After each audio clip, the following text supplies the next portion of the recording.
কৈলাসহর মহকুমায় মাধ্যমিক ও উচ্চ মাধ্যমিকে যারা ফার্স্ট ডিভিশন পেয়ে উত্তীর্ণ হয়েছেন তাদের সংবর্ধনা প্রদান করে সুমিত ফাউন্ডেশন। রবিবার দিন উনকোটি কলাক্ষেত্রে আয়োজিত এই অনুষ্ঠানে মহকুমার ৩৭টি স্কুলের ছাত্রছাত্রীদের এই সংবর্ধনা প্রদান করা হয়। সাথে শহরের কয়েকটি এনজিওকে এবং তাদের সংস্থা থেকে যে সকল ছেলেমেয়েরা প্রশিক্ষণ নিয়ে ডিফেন্সের চাকুরি পেয়েছে তাদের পিতামাতাদের সংবর্ধনা দেওয়া হয়েছে।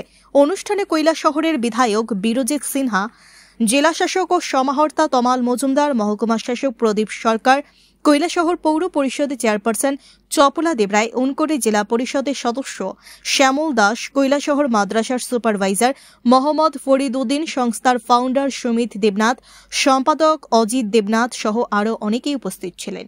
Bureau report, BTV Tripura news. এবং আমার কাছে খুব গুরুত্বপূর্ণ, কারণ আমিও একসময় তোমাদের মতো এরকম স্টুডেন্ট ছিলাম এবং আমিও প্রাইজ পেয়েছি।